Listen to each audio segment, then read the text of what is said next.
Welcome back. In Crime and Punishment tonight, we pick up where we left off last night when Ted Rowland showed us what he saw on a recent Friday night spent with some Chicago police officers as they patrolled the streets trying to control a spike in violence. Chicago's homicide rate has surged 31% so far this year, and there's still 4 months more to go. Now, this month alone, there have been at least 38 homicides, and a lot of victims end up at Cook County Hospital, where the trauma unit is stretched thin by the city's surge in violent crime.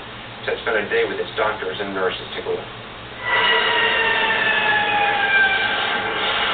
12:30 a.m., a 22-year-old gunshot victim arrives at the Cook County Trauma Unit. What's hurting? He's in pain but stable and able to speak. Listen. Roll. Okay, just slow down and relax. After rolling him on his side, doctors start counting the holes. 4, 5, 6. 6 definite ones. What were you doing when this happened to you? I was walking.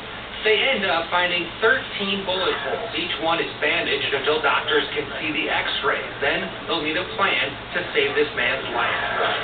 Meanwhile, 2 more patients have just arrived, adding to what feels like chaos.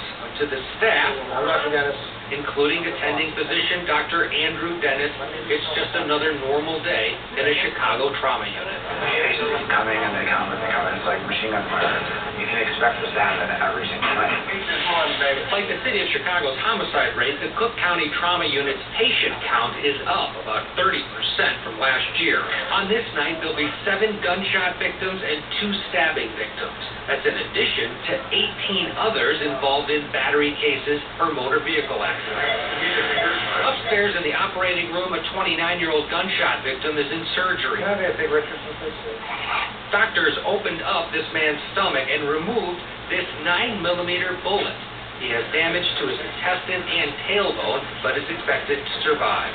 The trauma unit treats everyone from start to finish, beginning with emergency care, surgery if needed, and then follow-up. Unfortunately, some of these patients come back. So what happened to your leg here?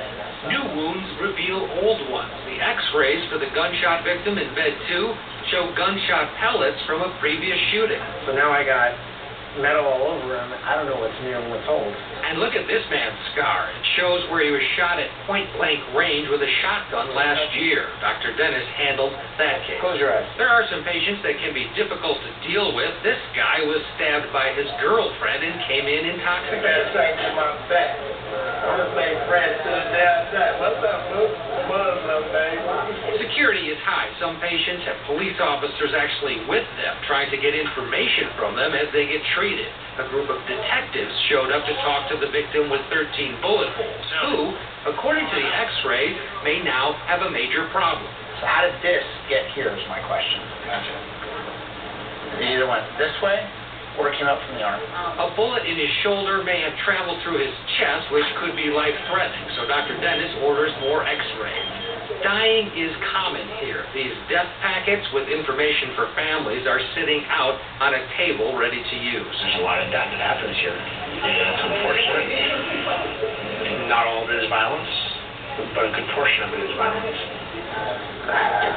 It's after 2 a.m. when the x-rays come back. The 22-year-old with 13 bullet holes is in the clear. The bullet that was a concern came through his arm. He was sent home the next morning, leaving the bed open for the next person, who, unfortunately, will be arriving soon.